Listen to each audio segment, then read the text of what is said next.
এই বিশ্ব অচিরেই ঈসা আলাইহিস সালাম শাসন করবে ইনশাআল্লাহ। বিশ্বাস করছেন না? এটা ইয়াকিন রাখেন, বিশ্বাস রাখেন যে মুসলমানরা অচিরেই বাইতুল মুকাদ্দাস জয় করতে যাচ্ছে ইনশাআল্লাহ। এটা বিশ্বাস রাখেন। মানুষ আঞ্চলিক রাজনীতি নিয়ে পড়ে আছে। মানুষ কি করছে?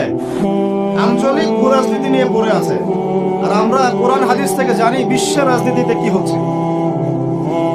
এই বিশ্ব অচিরেই ঈসা আলাইহিস সালাম শাসন করবে ইনশাআল্লাহ। বিশ্বাস করছেন না? বিশ্বাস না করলেও কিছু যায় আসে না। বিশ্বাস করলে আলহামদুলিল্লাহ, যদি নাও করে কিছুই যায় আসে না। কারণ আমরা কোরআন এবং হাদিস থেকে 100% নিশ্চিত যে ইনশাআল্লাহ অতি সত্বর অচিরেই বাইতুল মুকাদ্দাস মুসলিমদের হাতে আসছে ইনশাআল্লাহ। নবী সাল্লাল্লাহু আলাইহি ওয়াসাল্লাম বলে গেছেন, সারা পৃথিবীর যত জালেম তারাও যদি একত্রিত হয়ে হাদিসগুলোকে পরিবর্তন করার চেষ্টা করে, ভবিষ্যৎবাণীগুলোকে পরিবর্তন করার চেষ্টা করে, তারা পারবে না। এমন প্রজন্ম যখন আসবে যাদের রিজিকে কোনো হারাম নাই, হালাল দিয়ে ভর্তি, যারা রাতের বেলার দরবেশ, রাতের বেলার কি দরবেশ, দিনের বেলার ঘোর সাওয়ার, এমন প্রজন্ম যখন আসবে দেখবেন ইনশাআল্লাহ তাআলা বাইতুল মুকাদ্দাস আমাদের হাতে চলে আসবে। আর আমরা যদি এরকম প্রজন্ম গড়ে তুলতে ব্যর্থ হই, তাহলে আল্লাহ পাকের পক্ষ থেকে দুইটা আয়াত শুনে রাখেন, তারপর সামনে যায়। আমরা যদি এমন প্রজন্ম করতে ব্যর্থ হই, আল্লাহ পাক বলছেন বিসমিল্লাহির রহমানির রহিম, সূরা মুহাম্মাদের মধ্যে আছে, ইন তানসুরুল্লাহ ইয়ানসুরকুম। মুসলমানরা শুনো, তোমরা যদি আল্লাহকে সাহায্য করো তবেই আল্লাহ তোমাদেরকে সাহায্য করবে। আল্লাহর সাহায্য পাওয়ার উপায় কি তাহলে বলেন? আমাদেরকে আল্লাহকে সাহায্য করতে হবে। তো আল্লাহর কি সাহায্যের দরকার আছে? আল্লাহুস সামাদ, আল্লাহ পাক অমুখাপেক্ষী, তার কাউকে প্রয়োজন নাই। কাউকে প্রয়োজন আছে? তো আল্লাহকে সাহায্য করার ব্যাখ্যা হচ্ছে আল্লাহর দ্বীনকে সাহায্য করা। কথা বুঝতে পারছেন? আল্লাহকে সাহায্য করার অর্থ হচ্ছে কি? আল্লাহর দ্বীন ইসলামকে সাহায্য করা। ইন তানসুরুল্লাহ, তোমরা যদি আল্লাহর দ্বীনকে সাহায্য করো, ইয়ানসুরকুম, আল্লাহ পাক তোমাদেরকে সাহায্য করবেন। তোমাদের পা আল্লাহ পাক শক্ত করে দৃঢ় করে রাখবেন। এটা একটা শর্ত আল্লাহর সাহায্য আসা। এখন ঝাঁকে ঝাঁকে আবাবিল আসবে না। ঝাঁকে ঝাঁকে আবাবিল এসে আল্লাহর দুশমনের গায়ে পাথর ফেলবে না। ভালো করে বোঝার চেষ্টা করেন। এখন ঝাঁকে ঝাঁকে আবাবিল এসে, তৈরন আবাবিল এসে হস্তি বাহিনীর গায়ে পাথর ফেলবে না। এখন সেই যুগ নয়। এখন পাথর আপনাকেই ফেলতে হবে। কথা বুঝতে পারছেন? এই পাথর ফেলার দায়িত্ব এখন মুসলমানদের হাতেই নিতে হবে। ঠিক ওই দায়িত্ব মুসলমানরা যখন নিয়েছিল, বাইতুল মুকাদ্দাস আমাদের হাতেই ছিল। যখন থেকে আমরা ওখান থেকে সরে গেছি, তখন থেকে আস্তে আস্তে আস্তে আস্তে ওগুলো কুটারদের হাতে চলে গেছে। খোঁজনক না এটা আমাদের জন্য? লজ্জার না? লজ্জা। তবে ইনশাআল্লাহ তাআলা আমরা নিশ্চিত ভাবে বলতে পারি এই গ্লানি আমরা কাটিয়ে উঠবো ইনশাআল্লাহ। পুরো বিশ্বে আপনি মুসলমানদের সংখ্যা হিসাব করলে দেখবেন কোটি কোটি কোটি কোটি অজস্র মুসলিম, অজস্র মুসলিম। এত অজস্র সংখ্যক মুসলিম থাকার পরেও সারা বিশ্বে মুসলমান আজকে নির্যাতিত। কেন? এটা তো হওয়ার কথা ছিল না। কারণ এইগুলাই, আমরা নামাজ ছেড়ে দিয়েছি, আমরা মসজিদ ছেড়ে দিয়েছি। মসজিদ মুখী না হয়ে আমরা মোবাইল মুখী হয়েছি। আমরা কোরআন মুখী না হয়ে গার্লফ্রেন্ড মুখী হয়েছি।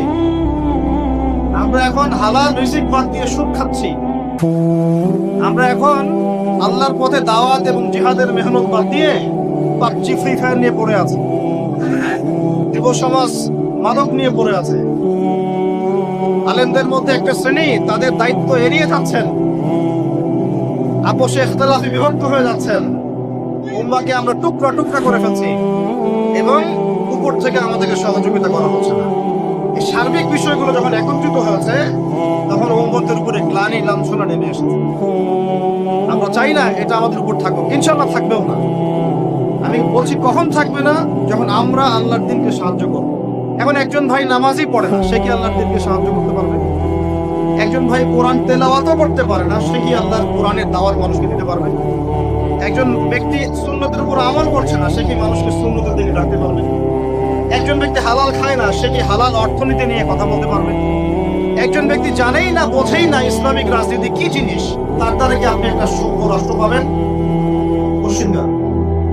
পশ্চিমকালেও না। যতদিন পর্যন্ত একজন ওমরের মতো শাসক না আসছে, আপনি সমাজ থেকে এই দুর্নীতি, করাপশন, অন্যায়, অবিচার রোধ করতে পারবেন। হাজার চেষ্টা করে নেন, ওমরের মতো একজন মানুষ যতক্ষণ না আসছে, সমাজের এই গ্লানি কখনো কেটে উঠবে। ছোট থেকে ছোট, বড় থেকে বড়, প্রত্যেকটা পদে পদে আমরা অন্যায় করছি, অবিচার করছি। একদম সবজিওয়ালা থেকে শুরু করে উচ্চ পর্যায় পর্যন্ত সবাই 2 নাম্বারই করার চেষ্টা করছে। ওমর ইবনে খাত্তাব রাদিয়াল্লাহু আনহুর শাসন ব্যবস্থা পুরো দেখবেন, এরপরে চিন্তা করবেন যে আমরা কোন জায়গায় আছি আর আমাদের কোন জায়গায় যাওয়া উচিত ছিল।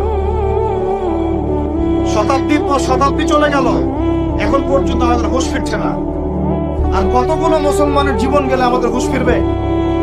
যেদিন আমার বাড়িতে বোম পড়বে ওই দিন হুঁশ ফিরবে, যেদিন আমার বাসায় এসে বোমটা পড়বে ওই দিন হুঁশ ফিরবে, চোখ খুলবে আমাদের।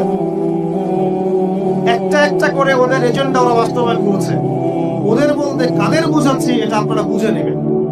সব কথা সব জায়গায় খোলামেলা বলা যাবে না, এটা আপনারাও বুঝতে পারেন। এদের একটা এজেন্ডা, তারা পুরো বিশ্বটাকে শাসন করতে চায়, এটা ওদের এজেন্ডা।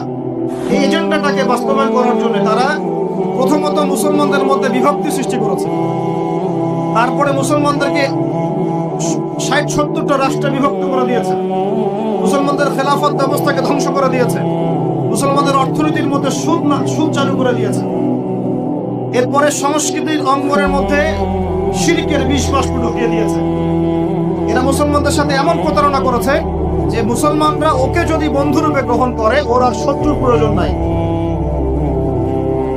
ওরা আরো কি করেছে? ওরা আমাদের শিক্ষা ব্যবস্থাটাকে ধ্বংস করার চেষ্টা করেছে এবং আস্তে আস্তে সেদিকে তারা সফল হচ্ছে।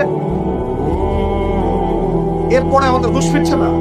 আর যখন মুসলমানরা ঈমান, কালিমা এইসব চেতনা নিয়ে দাঁড়ানোর চেষ্টা করেছে, যারাই দাঁড়ানোর চেষ্টা করছে ওই প্রত্যেকটা রাষ্ট্রকে তারা আক্রমণ করেছে। বিশ্বের বুকে তাকিয়ে দেখেন, একটা একটা করে নাম মেনশন করা যাবে। এরপরে আমরা পড়ে আছি আমাদের সেই ছোট চিন্তার মধ্য দিয়ে, ক্ষুদ্র চিন্তা নিয়ে, কে কোন দল করি আর কে কোন সংগঠন করি, কে কোন রাজনৈতিক দল করি, কে কোথায় হাত পা দিই, কে আমিন জোরে বলি, কে আসতে বলি, এইগুলোই আমাদের আলোচনার বিষয় হয়ে গেছে। এখন পর্যন্ত বুঝতে পারলাম না যে আমরা সবাই মিলে একটা জাতি, একটা উম্মাহ। আমাদেরকে আল্লাহ দায়িত্ব দিয়েছেন, আল্লাহর জমিনে খেলাফতের দায়িত্ব। আল্লাহ পাক আদম আলাইহিস সালামকে এই জমিনে খলিফা করে পাঠিয়েছেন। নূহ আলাইহিস সালাম এই জমিন আল্লাহর খলিফা ছিলেন, ইব্রাহিম খলিফা ছিলেন, মুসা খলিফা ছিলেন, দাউদ খলিফা ছিলেন, সুলাইমান খলিফা ছিলেন, ইউসুফ খলিফা ছিলেন, মুসা ঈসা খলিফা ছিলেন, মুহাম্মদ রাসূলুল্লাহ সাল্লাল্লাহু আলাইহি ওয়াসাল্লাম আল্লাহর খলিফা ছিলেন। এরপরে আবু বকর সিদ্দিক, ওমর, ওসমান, আলী তারা আল্লাহর খেলাফতের দায়িত্ব পালন করেছেন। তখন মুসলমানরা বীরের মতো মাথা উঁচু করে বেঁচেছিল। একজন মুসলমানের গায়ে হাত তুলবে আর একটা মুসলমান মেয়ের ইজ্জত নষ্ট করবে, এই দুঃসাহস দেখানোর সাহস পুরো বিশ্বের কোথাও ছিল না। আর আজকে আমাদের চোখের সামনে হাজার হাজার মুসলমানকে মেরে ফেললেও একটা টু শব্দ করার কোনো সুযোগ নেই। যারা এগুলোর পক্ষে কথা বলে তাদেরকে সমাজে বিতর্কিত করা হচ্ছে এবং দাড়িটুপিওয়ালা কিছু মানুষ, তথাকথিত দাড়িটুপিওয়ালা কিছু মানুষ এই মানুষগুলোকে বিতর্কিত করার দায়িত্ব নিয়ে নিয়েছে।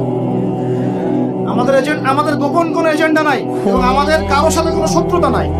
আমাদের সবাই মিলে আমরা যারা আছি, আমাদের প্রশাসন, আমাদের সরকার, আমাদের আম জনতা, আমাদের মা, আমাদের বোন, আমাদের ভাই, সবাই আমরা এক উম্মাহ ইনশাআল্লাহ। আমরা সবাই মুসলমান, এটাই আমাদের পরিচয়। বাস এর ভিতরে কিছু মুনাফিক ঢুকে গেছে, ওদেরকে আপনারা সাইজ করবেন ইনশাআল্লাহ। আগে ইলম অর্জন করেন, বিশ্বের প্রেক্ষাপট বোঝার চেষ্টা করেন। আল্লাহ রাব্বুল আলামিন আমাদেরকে মহান দায়িত্ব দিয়ে পাঠিয়েছেন। এই দুনিয়াতে আমরা এই দাসত্বের শৃঙ্খলা আবদ্ধ হতে আসি নাই, আমরা মাথা উঁচু করে শাসন করতে এসেছি। তাহলে আল্লাহ রাব্বুল আলামিনের কাছে আমাদেরকে কঠিন জবাব দিতে হবে। আরবের ওই মুনাফিকদের কথা বাদ দেন, আরবের চারপাশে যে মুনাফিকরা বসে আছে ওদের কথা বাদ দেন, ভুলে যান। এদের দ্বারা কোনো কাজ হবে না। এসব রাখেন নাটক তামাশা।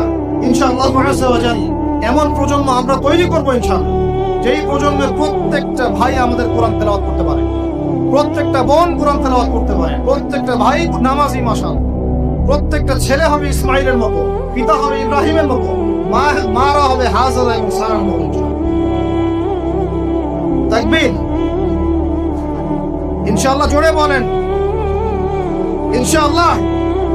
আমরা এমন প্রজন্ম গড়বো ইনশাআল্লাহ যে প্রজন্মের এক একটা ছেলে হবে ইসমাইলের মতো, এক একটা পিতা হবে ইব্রাহিমের মতো, এক একটা মা বোন হবে হাজারার মতো, সারা আলাইহিস সালামের মতো।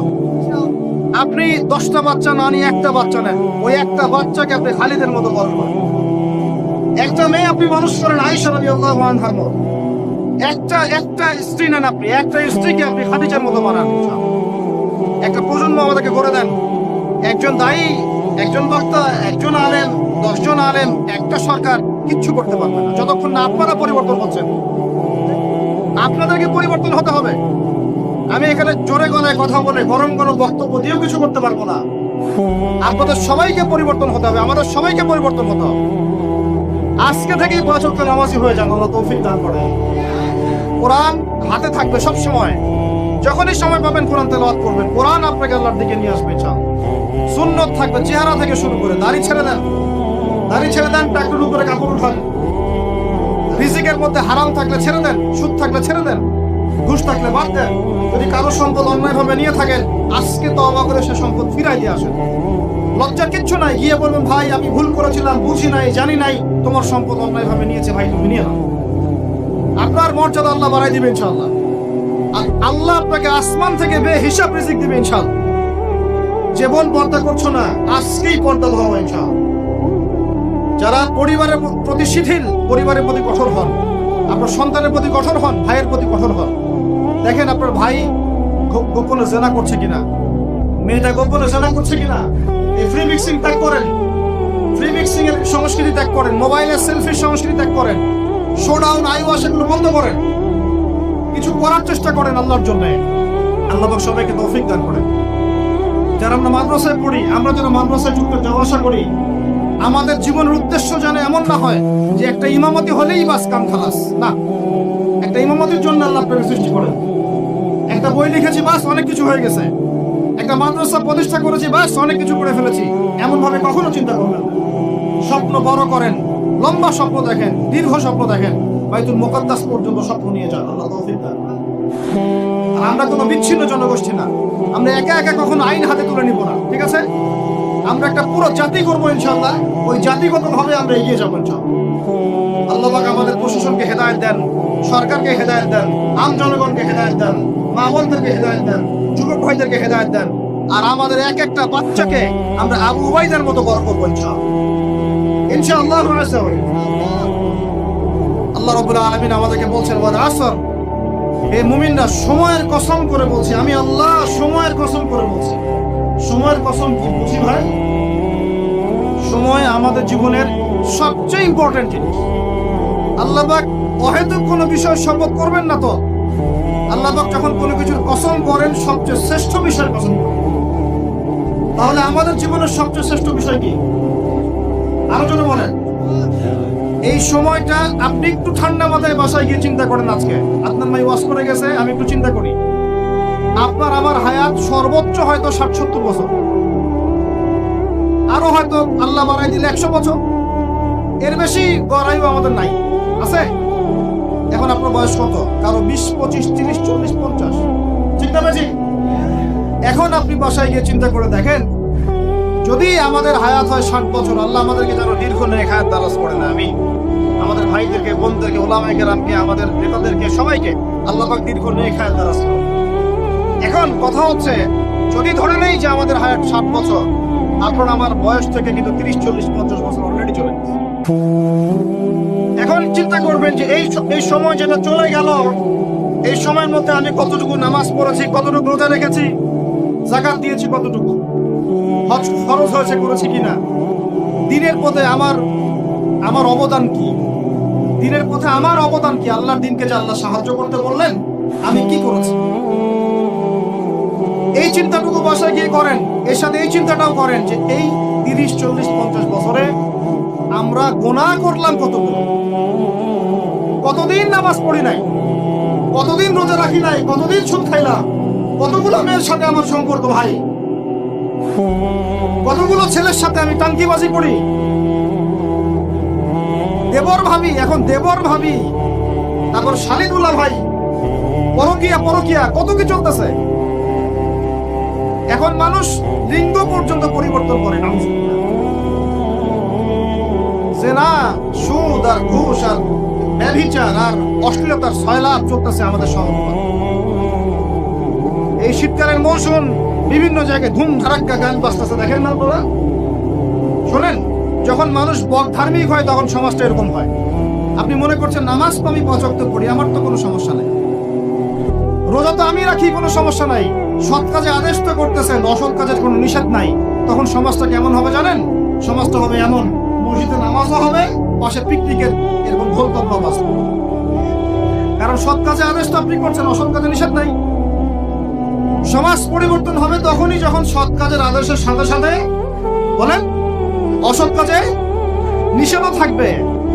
অমুসলিমরা কি করে ওইটা দেখার দায়িত্ব আমাদের না। মুসলমানের সন্তানরা যেন কখনো এরকম ঢাক ঢোল না পিটা, সারা রাত জেগে এগুলা করবা, মানুষের ঘুম নষ্ট, হার্টের পেশেন্ট আছে, এইটা আছে ওইটা আছে। সামাজিক প্রতিবাদ করবেন, একদম সামাজিক ভাবে প্রতিবাদ করবেন। এগুলো বন্ধ না করতে পারলে আমাদের সমাজের নূর নষ্ট হয়ে যাবে।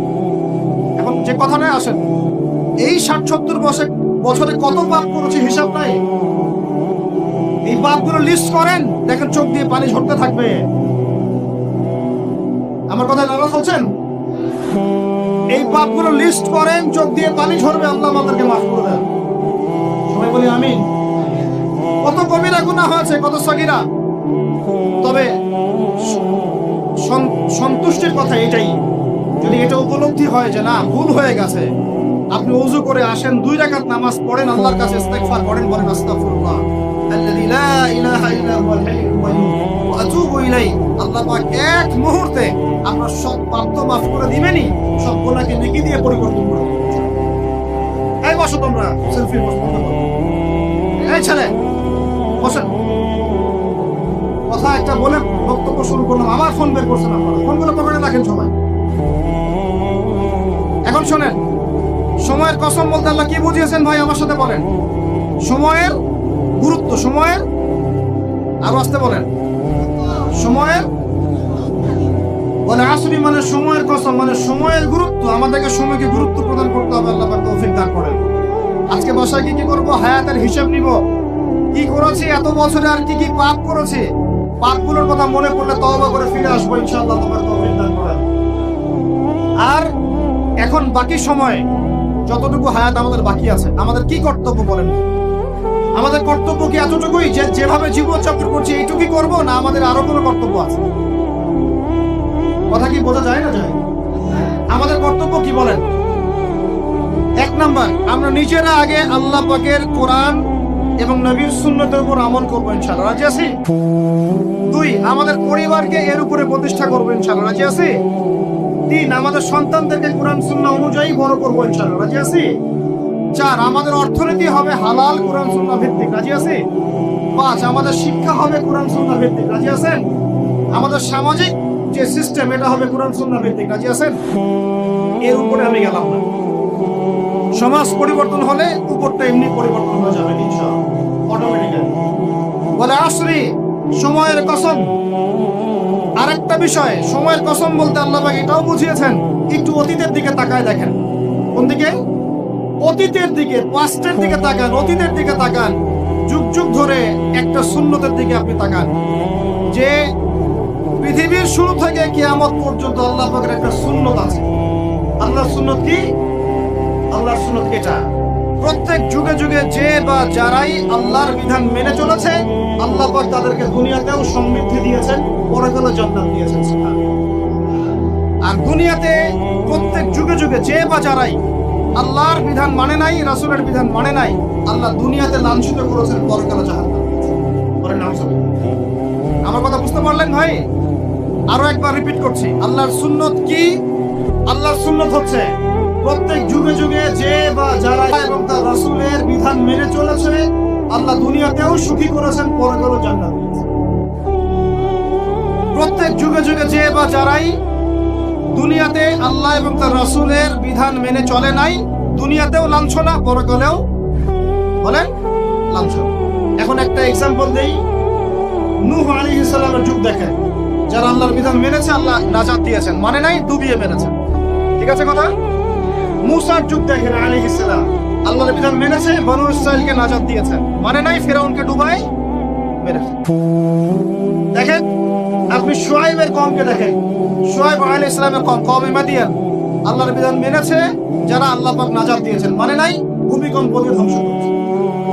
কওমে লূত কিছু মানুষ বিধান মেনেছে, আল্লাহ নাজাত দিয়েছেন মানে নাই, আল্লাহ রাব্বুল আলামিন লূত আলাইহিস সালামের কওমকে একদম আসমানে উঠিয়ে পাথর নিক্ষেপ করে থেতলা করে আমার উল্টা দিকে দাফন করেছে।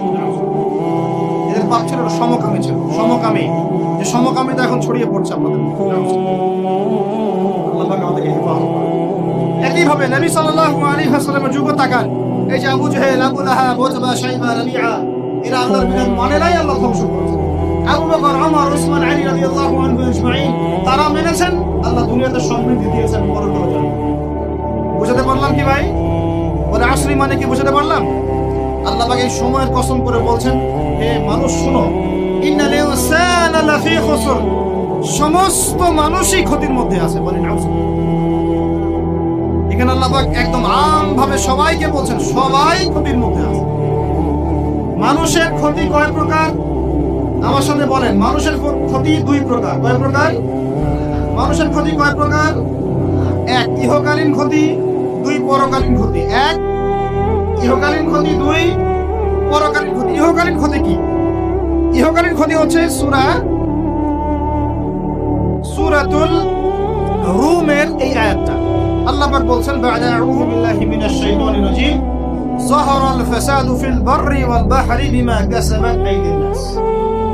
আল্লাহ পাক বলছেন, জলে মানে পানিতে, এবং স্থলে মানে এই যে জমিনে, জলে এবং স্থলে যত বিপর্যয়, অরাজকতা, এই যে আপনারা দেখছেন ফাসাদ, ফিতনা যে ছড়িয়ে পড়ছে, এগুলো মানুষের হাতের কামাই, মানুষের হাতের কামাই। বনভূমি উজাড় করেছে কে? জিন না মানুষ? বলেন। এই পরিবেশ নষ্ট করেছে কে? জিন না মানুষ? বলেন। খাবারে ভেজাল দিয়েছে কে? জিন না মানুষ? অর্থনীতির মধ্যে সুদকে ঢুকিয়েছে, জিন না মানুষ? এই বেপরদামি, জেনা, মাদক কে ছড়িয়েছে? জিন না মানুষ? নামাজ কালাম ছেড়ে দিয়ে পাবজি, ফ্রি ফায়ার নেকে পড়ে আছে, জিন না মানুষ? বলেন, জিন না মানুষ? আল্লাহর বিধান বাদ দিয়ে শয়তানের বিধান চালু করেছে কে? জিন না মানুষ? যাহারাল ফাসাদু ফিল বাররি ওয়াল বাহরি বিমা কাসাবাত আইদিন নাস। জলে স্থলে যত বিপর্যয়, অরাজকতা, সমস্যা, এগুলো মানুষের হাতের কামাই। আমরা যা করবো তাই পাবো। আমরা যা করবো তাই। মাদক খাচ্ছেন আপনি, আপনাকে ফলভোগ করতে হবে। সুদ খাচ্ছেন আপনি, আপনাকে ফলভোগ করতে হবে। এই বেহার মতো মেয়েরা চলছে, ওকেই দেখবেন ফলভোগ করতে হবে। মেয়ের সাথে হারাম সম্পর্ক করছেন, আপনাকে ফলভোগ করতে হবে। যে যে পাপ করবে তাকে তার ফল ভোগ করতেই হবে। আল্লাহ পাক আমাদেরকে হেফাজত করেন, মাফ করেন। তাহলে মানুষের একটা ক্ষতি পেলাম, ইহকালীন ক্ষতি। কি ক্ষতি ভাই? আর দুই নাম্বার হচ্ছে পরকালীন ক্ষতি। পরকালীন ক্ষতি কেমন? এবার বোঝেন। এই যে আমরা নিশ্চিন্তে ঘুমাই, সারা জীবন 30, 40, 50 বছর নিশ্চিন্তে কাটাচ্ছি, কোনো ফিকির নাই, নিজের পরিবারের, সমাজের, রাষ্ট্রের উম্মার কোনো ফিকির নাই, অথচ এই মানুষের সামনে অপেক্ষা করছে মৃত্যু। জি, আজকে থেকে 100 বছর পরে আমাদের মধ্যে কেউ থাকবে না পৃথিবীতে, এটাই সত্য। তারপরে আছে কবরের সওয়াল জবাব, তারপরে মিজান, এই ফুলসিরাত, পুনরুত্থান, জান্নাত, জাহান্নাম, এগুলো আমাদের সামনে অপেক্ষা করছে। আর সেই মানুষ নিশ্চিন্তে বসে বসে মেয়ের সাথে থাকতে পারে। সেই মানুষ বাইক নিয়ে একটা মেয়ে কিনে ঘুরছে, সেই মেয়ে একটা ছেলের সাথে চটপটি ফুচকা খায়। সেই লোক আল্লাহর বিধানকে সরাই দিয়ে শয়তানের বিধান চালু করা শুরু করে। সেই ব্যক্তি সুদ খাচ্ছে, সেই ব্যক্তি ট্রান্সজেন্ডার এই মতবাদ প্রমোট করতেছে। হ্যাঁ, সেই ব্যক্তি শিক্ষার মধ্যে ইসলাম বিদ্বেষী বিষয় ঢুকাই দিল। অথচ এই মানুষের সামনে পরকাল অপেক্ষা করছে। একদম টেনে হিস্ট্রি আল্লাহ পাক সামনে নিয়ে দাঁড় করাবেন, দাঁড় করে জিজ্ঞাসা করুন। তাহলে আমরা কত অপদার্থ, কত বোকা, আমরা কি বুঝতে পারছি ভাই? একটু বুঝতে পারছেন কি? আল্লাহ পাক সূরা আহজাবে এটাও কিন্তু বলেছেন যে ইন্নাল ইনসানা যালুমান জাহুলা। এর আগে আল্লাহ বলেন ওয়ালাকাদ আরাদনা, আয়াতটা কি ভাই? ওয়ালাকাদ আরাদনা আলাল ইনসানি ওয়ালাকাদ আরাদনা আল আমানাতা আলাল ইনসান ওয়ালাকাদ আরাদনা আল আমানাতা আলাল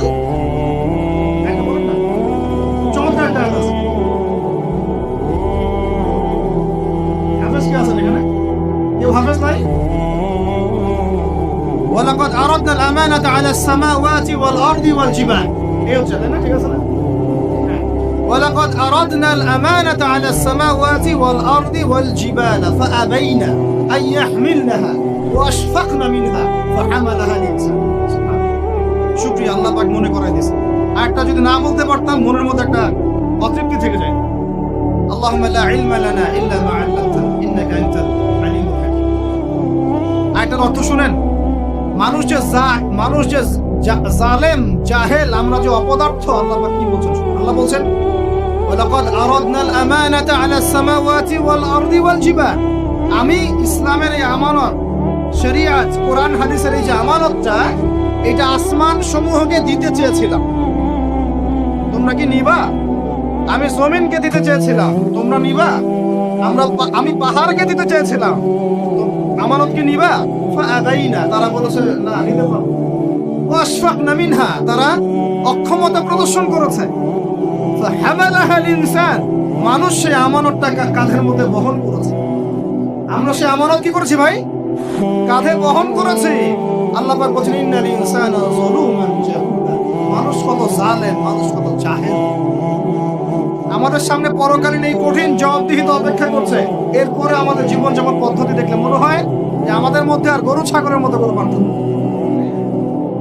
কেন? গরু ছাগলের কাজ কি? খাবে, ইস্তেঞ্জা করবে আর সহবাস করবে, বাস। আমাদের এখন এই তিনটা কাজ। কি খাবো, আর কোন টাইলস ফিটিং বাসায় পায়খানা করব, আর কতগুলো বাচ্চা পয়দা করবো। এর বাইরে আমাদের চিন্তা কোথায়? আচ্ছা, এবার আসেন, সময়ের কসম বুঝতে পারলেন? ইন্নাল ইনসানা লাফি খুসর বুঝতে পারলেন? আচ্ছা, আল্লাহ পাক এবার আমাদেরকে বলছেন, আচ্ছা ঠিক আছে, 4টা গুণ অর্জন করো। কয়টা ভাই? একটু বসেন, সবর করেন, আমরা অনেক লম্বা আলোচনা করব না, আমরা বুঝতে পারছি রাত অনেক গভীর হচ্ছে, আমরা সংক্ষিপ্ত করবো ইনশাআল্লাহ। আমার সাথে বলেন, কয়টা গুণ অর্জন করব? আল্লাহ পাক বলছেন এই 4টা গুণ যারা অর্জন করবে তারা ওই ক্ষতি থেকে বেঁচে থাকবে ইনশাআল্লাহ। সুবহানাল্লাহ। দুনিয়াতেও তারা সফল হবে, পরকালেও সফল হবে ইনশাআল্লাহ।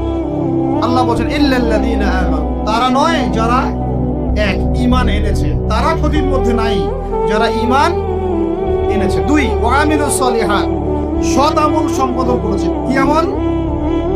সৎ আমল। তারপরে ওয়া তাওয়াসাউ বিল হক, পরস্পরকে সত্যের উপদেশ দিয়েছে। কিসের উপদেশ? সত্যের। 4 ওয়া তাওয়াসাউ বিস সবর, এবং পরস্পরকে ধৈর্যের উপদেশ দিয়েছে।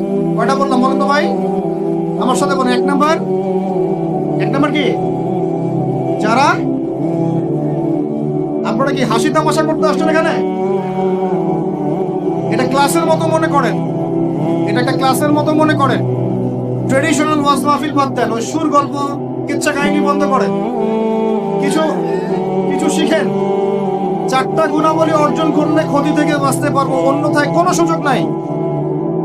যত বড় ফকিহ হন, আলেম হন, মুহাদ্দিস হন, মুফাসসির হন, পলিটিক্যাল নেতা হন, কোনো লাভ নাই, কিচ্ছু হবে না পরকালে, একদম নাজাতের রাস্তা বন্ধ যদি 4টা গুণাবলী অর্জন না করতে পারি। কয়টা ভাই? 1 নাম্বার ইল্লাল্লাযীনা আমানু, যারা ঈমানদার হয়েছে। 1 নাম্বার কি? ঈমানদার হয়েছে, পাক্কা ঈমানদার হয়েছে। 2 নাম্বার ওয়া আমিলুস সলিহাত, সৎ আমল করেছে। কি আমল? ওয়া তাওয়াসাউ বিল হক, হকের দাওয়াত দিয়েছে। কিসের দাওয়াত? 4 নাম্বার ওয়া তাওয়াসাউ বিস সবর, ধৈর্যের দাওয়াত দিয়েছে, ধৈর্যের উপদেশ। কিসের উপদেশ? এটা কি শুধু একজন ব্যক্তির উপরে বর্তাবে? আর সবার উপর দায়িত্ব? এই সূরায় কি শুধু আলেমদেরকে উদ্দেশ্য করা হচ্ছে? শুধু মুফাসসিরদেরকে, শুধু মুহাদ্দিসদেরকে, শুধু বক্তাদেরকে, নাকি সবাইকে? এই সবাই মিলে যখন এই 4টা গুণাবলী অর্জন করবেন, দেখবেন ইনশাআল্লাহ দুনিয়াতেও বিজয় আমাদের, পরকালে আমাদের। এবার একটু ব্যাখ্যা করে, সংক্ষিপ্ত করে। ঈমান মানে কি? ঈমান অর্থ কি? বিশ্বাস। ঈমানের পিলার কয়টা? ঈমানের স্তম্ভ পিলার কয়টা? বলেন 6টা। কয়টা? আমার সাথে বলেন কয়টা? 1 নাম্বার আল্লাহ বিশ্বাস। কোথায় বিশ্বাস? এক আল্লাহ বিশ্বাস, আল্লাহ ছাড়া কোনো মাবুদ নাই। এবং আল্লাহর তাওহীদে বিশ্বাস, শিরক থেকে দূরে থাকা। 2 আল্লাহ পাকের মালায়েকা, ফেরেশতা মণ্ডলীতে বিশ্বাস। ফেরেশতায় বিশ্বাস করি তো ইনশাআল্লাহ? এই জায়গাটাতে ফেরেশতারা আছেন, বিশ্বাস করেন? আমাদের তো কাঁধে ফেরেশতা আছেন, বিশ্বাস করেন? আপনি যখন আয়াতুল কুরসি পড়ে ঘুমান, তখন একজন ফেরেশতা আপনাকে পাহারা দেন, বিশ্বাস করেন? সুবহানাল্লাহ। এরকম অগণিত অসংখ্য ফেরেশতা আছে আল্লাহ পাকের। কতগুলা? এই আরশে আজিম, এই আমরা বলি আরশে আজিম, নিচে একটা জায়গা আছে সপ্তম আসমানের উপরে, তার নাম হলো বাইতুল মামুর। কি নাম? বাইতুল। ওটা হচ্ছে একটা ফেরেশতাদের তাওয়াফ করার জায়গা। আমরা যেমন কাবা ঘরে তাওয়াফ করি না? করি না? কারা কারা করেছেন হাত তোলেন। মাশাআল্লাহ মাশাআল্লাহ, আল্লাহ পাক আরো বেশি করার তৌফিক দান করেন। যারা করে নাই তাদেরকেও তৌফিক দান করেন। আল্লাহ পাক সবাইকে হজ করার তৌফিক দান করেন। এটা বলতে চাচ্ছিলাম যে আল্লাহ পাকের অগণিত ফেরেশতা আছেন, এই ফেরেশতাদের তাওয়াফের জন্য আল্লাহ পাক একটা ঘর বানিয়েছেন, তার নাম বাইতুল মামুর। কি নাম? এই বাইতুল মামুরে যে ফেরেশতা একবার তাওয়াফ করে, কয়বার ভাই? সে আর কিয়ামত পর্যন্ত তাওয়াফের সুযোগ পাবে না। সুবহানাল্লাহি ওয়া বিহামদিহি সুবহানাল্লাহিল আযীম। তাহলে আপনি কি বুঝতে পারলেন আল্লাহর ফেরেশতার সংখ্যা কত? যে একবার তাওয়াফ করেছে সে কিয়ামত পর্যন্ত আর সুযোগ পাবে না। চিন্তা করা যায়। এখন ঈমানের পিলার কয়টা বললাম ভাই? এক নাম্বার কিসে বিশ্বাস? আল্লাহ বিশ্বাস করি তো নাকি? আল্লাহ বিশ্বাস করলে যুবকরা এখন আত্মহত্যা করে কেন বলেন? আল্লাহ বিশ্বাস যদি করেন তাহলে রেজাল্ট খারাপ হলে আত্মহত্যা করেন কেন? আল্লাহ আপনার তাকদীর লিখেন নাই? আল্লাহ বিশ্বাস করলে আপনি চাকরি পাচ্ছেন না, হতাশ কেন? আল্লাহ যদি বিশ্বাস করবেনই তাহলে আপনি মেয়ের পিছনে জীবন নষ্ট করছেন কেন? আল্লাহ যদি বিশ্বাস থাকেই তাহলে নামাজ নাই কেন? আল্লাহ যদি বিশ্বাস করেনি আলহামদুলিল্লাহ, তাহলে যাকাত দেন না কেন? তাহলে দ্বীনের জন্য কোনো ফিকির নাই কেন? দ্বীনি ইলম অর্জন কেন করেন না? কেন কোরআন তেলাওয়াত করা শেখেন না? কথাগুলো কি কষ্ট পাচ্ছেন? একটু পান, আমি দোয়া করি একটু যেন আপনি কষ্ট পান, এবং এই কষ্টটা যেন আপনাকে আল্লাহর দিকে নিয়ে আসে। এই কষ্টটাই যেন আপনাকে আল্লাহর দিকে নিয়ে আসে। আল্লাহ তৌফিক দান করেন, আমিন। সবসময় নরম ওয়াজে কাজ হয় না, সবসময় নরম কথা বলে কাজ হয় না। আমাদের কাছে আবু বকর রাদিয়াল্লাহু আনহুর সুন্নতও আছে, ওমর ইবনে খাত্তাবের সুন্নতও আছে। আল্লাহ পাক আমাদেরকে তৌফিক দান করেন, আমিন। তাহলে ভাই আল্লাহ বিশ্বাস করবো তো ইনশাআল্লাহ? তাহলে এক কথায় আল্লাহর কোনো হুকুম ছাড়া যাবে না। রাজি? আল্লাহ পাকের কোনো হুকুম আহকাম ছাড়বো না ইনশাআল্লাহ। রাজি আছেন? আল্লাহ তুমি কবুল করো, আমিন। তুই আল্লাহ পাকের ফেরেশতা মণ্ডলীতে বিশ্বাস করি তো ইনশাআল্লাহ? ফেরেশতায় বিশ্বাস করলে গোপন পাপ কিভাবে করতে পারে? ফেরেশতায় বিশ্বাস করলে বাথরুমে পাপ করেন কিভাবে? ফোনের মধ্যে পাপ করেন কিভাবে? গোপনে মেয়ের সাথে পাপ করেন কিভাবে? গোপনে পরকীয়া করেন কিভাবে? যদি আল্লাহকে আপনার আল্লাহর ফেরেশতার বিশ্বাস থাকেই, তাহলে আমাদের এই ফেরেশতারা লিখছে না, সব লিখছে না। আল্লাহ পাক আমাদেরকে বিশ্বাস করার মতো করার তৌফিক দান করুন। হাদিসে জিবরিল সহিহ মুসলিমে আছে এবং মিশকাতে আছে। হাদিসে জিবরিলের মধ্যে নবী সাল্লাল্লাহু আলাইহি ওয়াসাল্লাম বলেছেন, আনতা আবুদাল্লাহা কাআন্নাকা তারাহ ফাইন লাম তাকুন তারাহু ফাইন্নাহু ইয়ারাক। শোনো মুসলমানরা, তুমি এমন ভাবে আল্লাহর ইবাদত করো যেন তুমি আল্লাহকে দেখছো, আর যদি তুমি আল্লাহকে দেখতে না পারো তাহলে জেনে রাখবা আল্লাহ তোমাকে দেখছে। এই বিশ্বাসটার নাম হলো ইহসান। কি নাম? ইহসান। এই ইহসানের সাথে ইবাদত করলে আমাদের মধ্যে সবসময় আল্লাহ কনসিয়াসনেস থাকবে। আল্লাহ ফেরেশতারা লিখছেন, আল্লাহ দেখছেন। অতএব প্রকাশ্য গোপনে আমার দ্বারা পাপ করা হবে।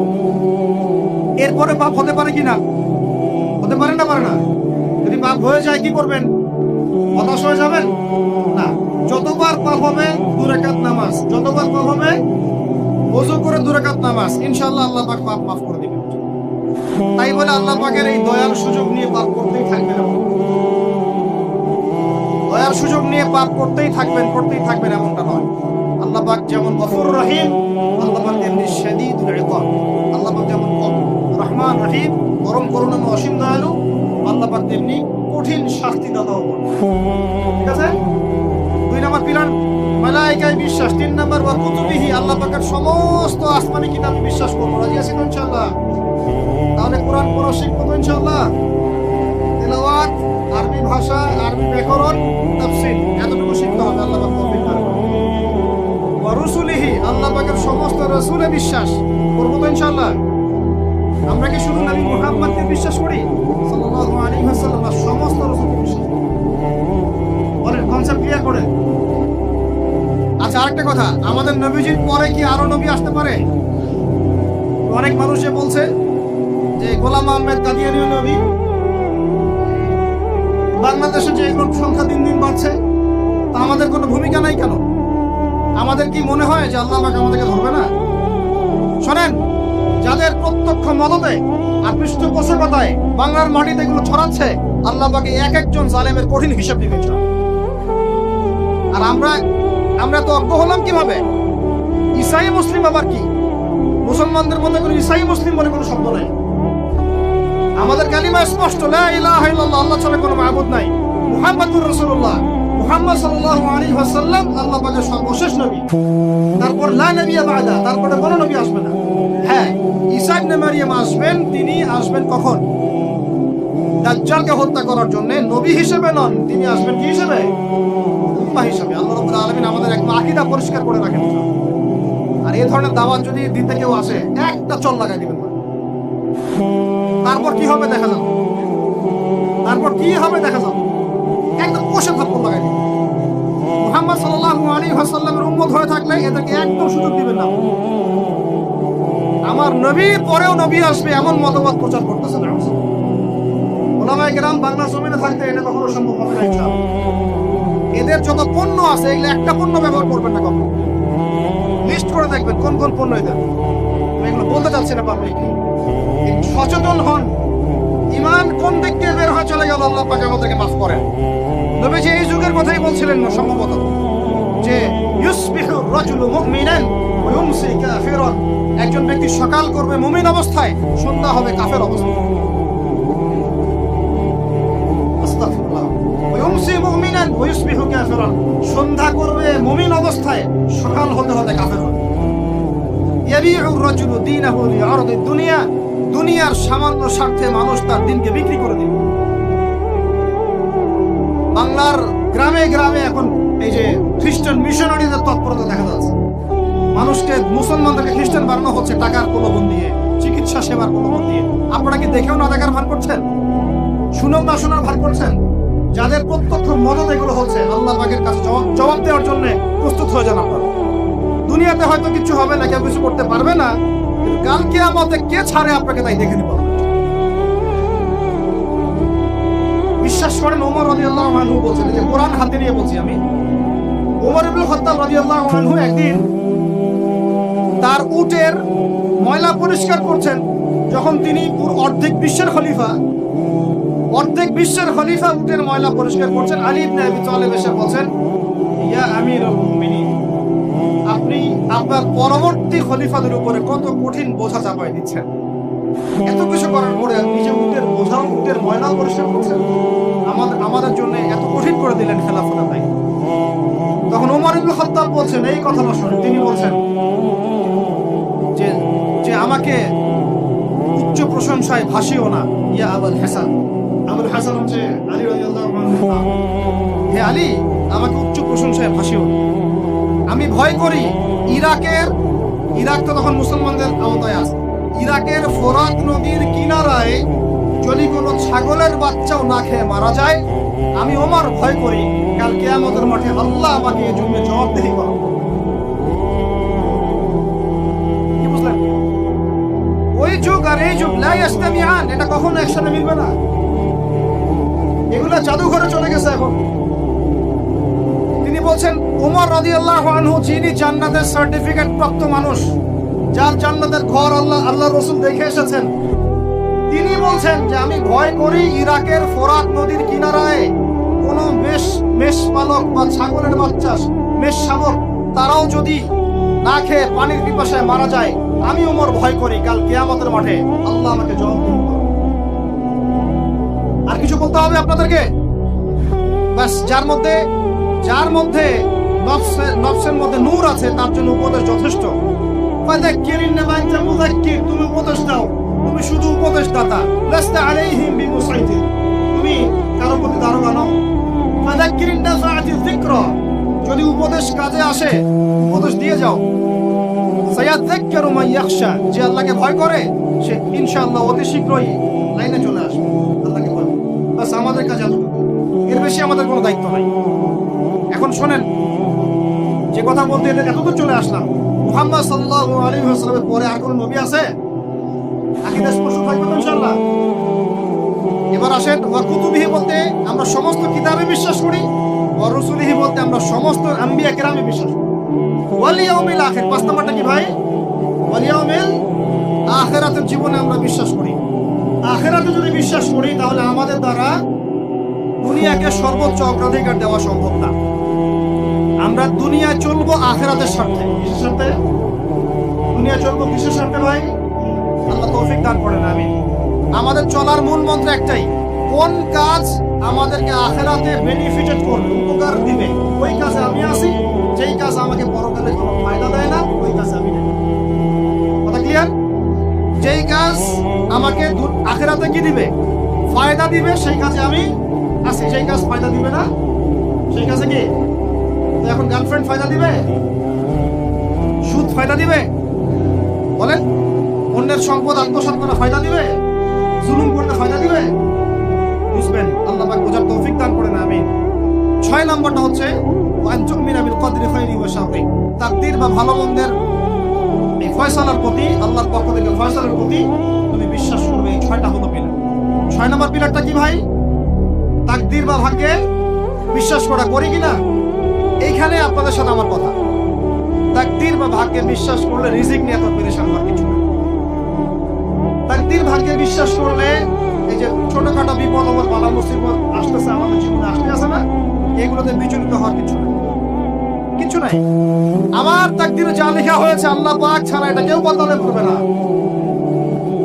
আপনার আমার তাকদীর যদি লেখা থাকে যে আমাদের হাতে আল্লাহর জমিনে আল্লাহর কালিমার পতাকা প্রতিষ্ঠিত হবেই, কোনো শক্তি ঠেকাতে পারবে না। আর যদি না লেখা থাকে তাহলে সারা দুনিয়া মিলেও আমার কোনো উপকার করতে পারবে না। আমরা আল্লাহর প্রতি পূর্ণ তাওয়াক্কুল করি, পূর্ণ বিশ্বাস রাখি, আর এটাও বিশ্বাস করি ইনশাআল্লাহ তাআলা আল্লাহ পাক আমাদের হাতে আল্লাহর জমিনে দিন কায়েম করাবেন ইনশাআল্লাহ। কেউ আটকাতে পারবে না ইনশাআল্লাহ তাআলা, যদি আল্লাহ পাক আমাদের সাথে থাকে। এখন আল্লাহ কার সাথে থাকবেন? ওই যে শুরুতে বলেছে, ইন তানসুরুল্লাহ ইয়ানসুরকুম, যে আল্লাহর দিনকে সাহায্য করে আল্লাহ তার সাথে থাকবে ইনশাআল্লাহ। কথা ঠিক আছে ভাই? আচ্ছা, আর বেশ বাড়ালাম না। এবার আসেন, 1 নাম্বার বুঝলেন, ইমানদার হতে হলে এইরকম ইমানদার হতে হবে। কয় পিলার ভাই? কয় পিলার? 1 নাম্বার বলেন আল্লাহ বিশ্বাস, 2 নাম্বার ফেরেশতায় বিশ্বাস, 3 নাম্বার হ্যাঁ আসমানি কিতাব সমূহ, 4 নাম্বার নবী রাসূলগণ, 5 নাম্বার পরকাল, 6 নাম্বার মুখস্থ থাকবে ইনশাআল্লাহ। এই 6টা পিলারকে 3টা কাজ করবেন। কয়টা কাজ? 1, তাসদীক বিল জিনান, এই যে কলম হৃদয় আছে, হৃদয় থেকে বিশ্বাস কর। বিশ্বাস করি আমরা, হৃদয় থেকে বিশ্বাস করি তো ইনশাআল্লাহ। ওয়াল ইকরার বিল লিসান, মুখে স্বীকৃতি দিবেন। মুখে কি দিবেন? স্বীকৃতি দিচ্ছি কিনা। আর 3 নাম্বার হচ্ছে ওয়াল আমালু বিল আরকান, কাজে প্রমাণ করা, কাজে বাস্তবায়ন। এখন যদি কেউ বলে আমি ইমানদার, নামাজ পড়ে না, কাজে বাস্তবায়ন হলো? ইমান আমার খুব পাকাপোক্ত, যাকাত দেই না, হবে? বছর বছর হজ উমরা করেন, এদিকে মানুষের সম্পদ আত্মসাৎ করতেছে, হবে? ব্যাস, এই কথা ক্লিয়ার বুঝা যাচ্ছে কি? আল্লাহ পাক আমাদের সবাইকে তৌফিক দান করেন। এই ঈমান যদি থাকে ইনশাআল্লাহ দুনিয়া সফল, পরকালে সফল। 2, ওয়ামিলুস সালিহাত, আমলে সালেহ মানে কি? এক কথায় বোঝেন, এক কথায় বোঝেন। আমলে সালেহ মানে হচ্ছে আল্লাহ পাক কোরআনে এবং তার রাসূল হাদিসে, আমার সাথে বলেন, আল্লাহ পাক কোরআনে তার রাসূল হাদিসে যত নেক আমল করতে বলেছেন সব নেক আমল করা হলো আমলে সালেহ। ক্লিয়ার? কি বললো বলেন আমার সাথে? আল্লাহ পাক কোরআনুল কারীমে তার রাসূল হাদিসের মধ্যে যত নেক কাজ করতে বলেছেন সেগুলো করার নাম, যেগুলো করার নাম আমলে সালেহ। যেমন নামাজ, যেমন সাওম, যেমন সাদাকা, যেমন রমজানে সাওম রাখা, হজ করা, উমরা করা, পিতা মাতার সাথে ভালো ব্যবহার, এমনকি মুসলিম ভাইয়ের সাথে হাসি মুখে কথা বলা, মুসাফা করা, হাসি মুখে কথা বলা, এগুলো থেকে শুরু করে যত উচ্চ পর্যায় পর্যন্ত আছে, একদম আপনার চেহারার দাড়ি থেকে নিয়ে জিহাদের ময়দান পর্যন্ত সবকিছু কি আমলে সালেহ। ক্লিয়ার কথা? এবার আরেকটা বিষয় বোঝেন, আমলে সলেহ এটা হচ্ছে একটা পিঠ, পয়সার যেমন দুই পিঠ থাকে, এটা আমলে সলেহের এক পিঠ। আরেক পিঠে কি আছে? আরেক পিঠে আছে আল্লাহ পাক কোরআনে, তার রাসূল হাদিসে যত মন্দ কাজ থেকে দূরে থাকতে বলেছেন, সেগুলো থেকে দূরে থাকার নাম হলো আমলে সলেহ। যেতে পারি নাই? একটা পিঠ তো চিনলেন, ভালো কাজগুলো করা, আরেকটা পিঠও চিনেন। আল্লাহ পাক কোরআনে, তার রাসূল হাদিসে যত খারাপ কাজ থেকে দূরে থাকতে বলেছেন, দূরে থাকার নাম, আরো জোরে বলেন, দূরে থাকার নাম। এই যে আপনি সুদ খাচ্ছেন না, এটাই আমলে সলেহ। এই যে আপনি শেভ করছেন না, এটা আমলে সলেহ। এই যে আপনি অন্যের সম্পদ আত্মসাৎ করছেন না, এটা আমলে সলেহ। বেপরদায় চলছেন না, এটাই আমলে সলেহ। আল্লাহ পাক গীবত করতে নিষেধ করেছেন, করছেন না, এটা আমলে সলেহ। আল্লাহ পাক এতিমের সম্পদ আত্মসাৎ করতে নিষেধ করেছেন, আপনি যে করছেন না, এটা আমলে সলেহ। আল্লাহ বলেছেন লা তাকরাবু জিনা, জিনার কাছে যেও না, কাছেও যেও না, আপনি যে যাচ্ছেন না, এটা মানে ভালো কাজগুলো করার নাম যেমন আমলে সলেহ, খারাপ থেকে দূরে থাকার নাম কি? ক্লিয়ার কথা? তাহলে এক নম্বর ঈমান বুঝতে পারলেন, আমলে সলেহ বুঝতে পারলেন। 3 নাম্বার ওয়াতাওয়াসাউ বিল হকের দাওয়াত দেওয়া। হকটা কি ভাই? হক মানে কি? কে বলতে পারবেন? হক মানে কি? হকের দাওয়াত দিতে বলেছেন আল্লাহ পাক। হকটা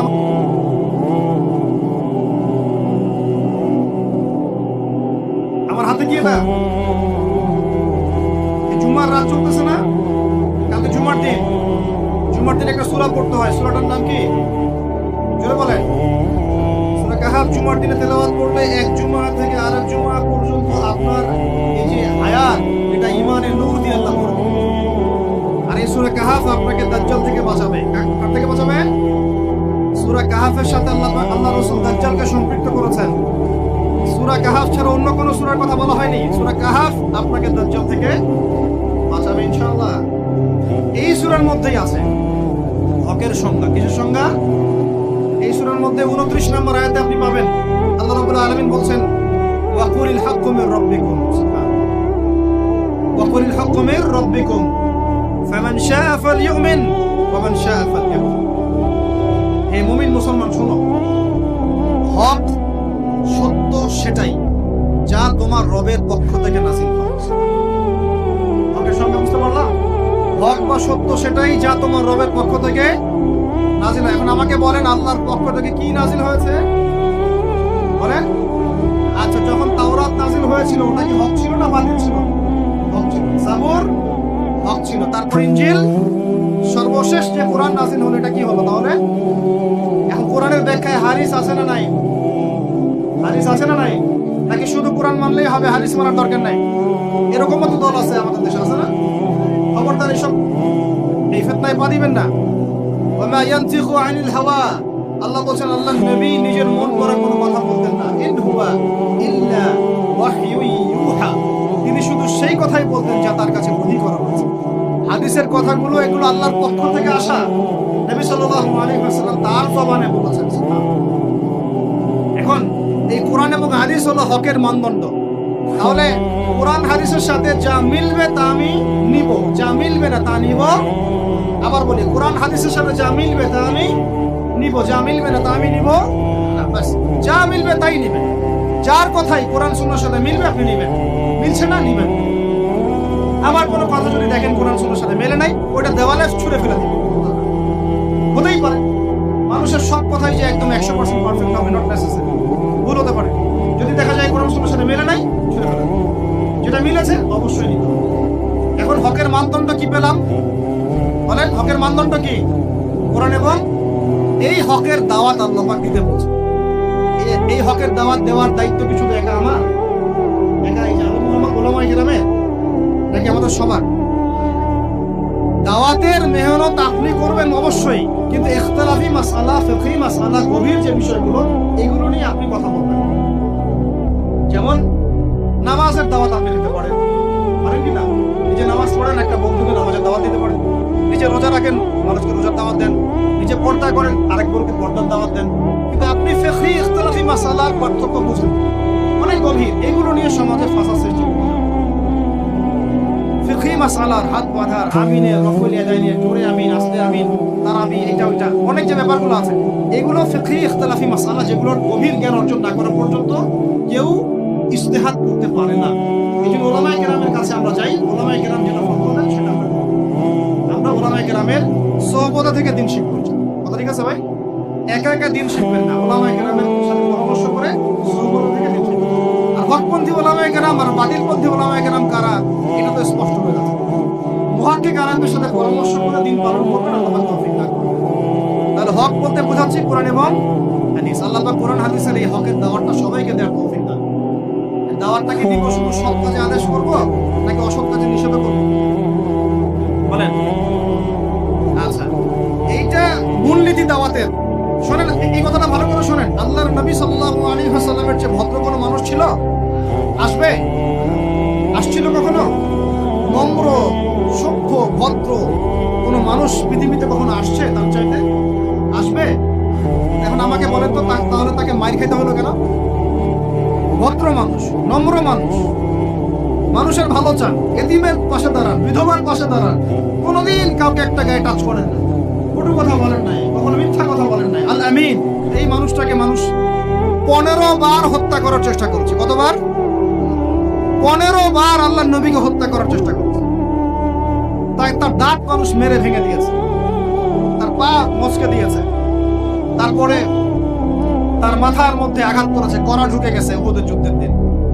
পিঠের মধ্যে উটের নাড়ি ভুঁড়ি চাপিয়ে দিয়েছে, দড়ি দিয়ে ফাঁস দেওয়ার চেষ্টা করেছে। এই কাজগুলো রাহমাতুল লিল আলামিন নবী মুহাম্মদ সাল্লাল্লাহু আলাইহি ওয়াসাল্লামের ক্ষেত্রে কেন হলো? তিনি যদি সৎ কাজে আদেশ করতেন শুধু, তাহলে সমাজের মানুষ তাকে মাথায় তুলে না।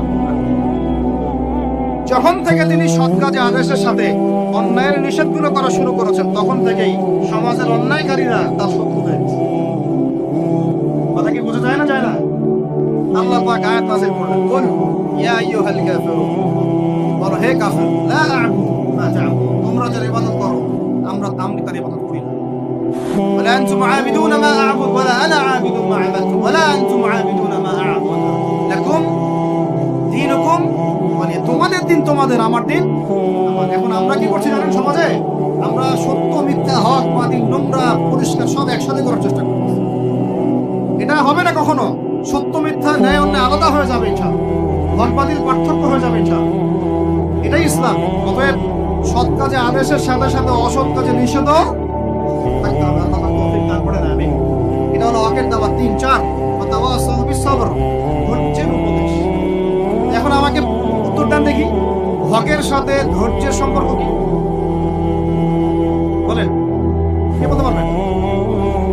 হকের দাওয়াতের সাথে ধৈর্যের কি সম্পর্ক? হ্যাঁ, মাশাআল্লাহ, ভেরি গুড। যখন হকের দাওয়াত দিবেন, সুরসুরি মার্কা দাওয়াত, গোল আলু মার্কা দাওয়াত না, সব তরকারি দিয়েই চলে এমন না। যখন সত্য মিথ্যা স্পষ্ট করবেন আপনি, তখন চতুর্দিক থেকে আপনার কাছে বাধা আসবে। বুঝতে পারছেন? প্রথম বাধা আসবে আপনার পরিবার থেকে। কি থেকে? পরিবার, তারপর সমাজ, তারপর আসবে এক শ্রেণীর ধর্মীয় অঙ্গনের এক শ্রেণীর মানুষ থেকে আপনার বাধা আসবে। আর সর্বশেষ বাধা আসবে আপনার একদম বিশ্বশক্তি, পরাশক্তি থেকে। বুঝতে পারছেন? এই 4টা ধাপে বাধা আসে মানুষের জীবন। প্রথম বাধা আসে পরিবার থেকে, তারপর সমাজ, তারপর ধর্মনেতা, তারপর আস্তে আস্তে দেখবেন ওই বিশ্ব নেতা থেকে বাধা আসবে। আল্লাহর নবীর ক্ষেত্রেও তাই হয়েছে, আর নবী ইব্রাহিমের ক্ষেত্রেও তাই হয়েছে আলাইহিস সালাম। প্রত্যেক নবীর জীবনেই তাই হয়েছে। যারা হকপন্থী তাদের প্রত্যেকের জীবনে তাই হবে, এটাই সুন্নাত। এর বাইরে যদি কিছু হয়, বুঝে নিতে হবে যে আমরা হকের উপর নাই। যদি দেখেন যে আপনি মাশাআল্লাহ ইসলামের খুব দাওয়াতি কাজ করছেন, কোনো বাধা বিপত্তি নাই, কোনো সমালোচনা নাই, কোনো নিন্দা, গীবত, তহমত, আগ্রাসন নাই, প্রতিবন্ধকতা নাই, বুঝবেন আপনার দাওয়াত একটা গোলানো মার্কা দাওয়াত। এই দাওয়াতে 1000 বছরও যদি আপনি দাওয়াতি কাজ করেন, আল্লাহর জমিনে দিন কেন হবে? কোনোদিনও না। আল্লাহ পাক আমাদেরকে বোঝার তৌফিক দান করেন। তাহলে হকের সাথে সবরের সম্পর্ক কি? হকের দাওয়াত দিতে গেলে বাধা বিপত্তি বলা আসবে, তখন আমাদেরকে কি করতে হবে? সবর করতে হবে, ধৈর্য ধরতে হবে। এবং এই সবরের উপর ইস্তেকামা থাকলে আল্লাহ পাকের পক্ষ থেকে সাহায্য নেমে আসবে। এখন আল্লাহ পাক কোরআনে আমাদেরকে বলছেন, এই 4টা গুণাবলী অর্জন না করলে তোমরা সবাই ক্ষতির মধ্যে আছো। আল্লাহ পাক আমাদের সবাইকে 4টা গুণাবলী অর্জন করার তৌফিক দান করুন। আল্লাহ পাক বললেন, সময়ের কসম, এই সময় মহাকালের কসম করে বলতেছি, ইন্নাল ইনসানা লাফি খুসর, তোমরা সব মানুষ ক্ষতির মধ্যে আছো। তবে এই 4টা গুণাবলী যারা অর্জন করতে পেরেছে এরা বাদ দিয়ে ইল্লাল্লাযীনা আমানু, যারা খাঁটি ঈমানদার হয়েছে। কয় পিলার? 6 পিলার। ওয়া আমিলুস সলিহাত, বেশি বেশি সৎ আমল করেছে। সৎ আমলের কয়টা পিঠ? 2টা। একটা হলো ভালো কাজগুলো করা, মন্দ কাজগুলো ছাড়া। ওয়া তাওয়াসাউ বিল হক, পরস্পরকে হকের দাওয়াত দেয়া। দিব কিনা আমরা ইনশাআল্লাহ? এখানে 2 সূরত। কয় সূরত? একটা সৎ কাজে আদেশ, একটা অসৎ কাজে নিষেধ। আরেকটা হলো ওয়া তাওয়াসাউ বিস সবর, এবং ধৈর্য ধরবো। বাধা বিপত্তি আসবে, বাধা বিপত্তি বাধা মুসিবত আসবে, হকের কথা নামেন, আপনিও ফেস করবেন। এই সময় আমরা কি করব? হতাশ হয়ে যাবো? হাত মুঠে বসে থাকবো? সবর, ধৈর্য ধরো।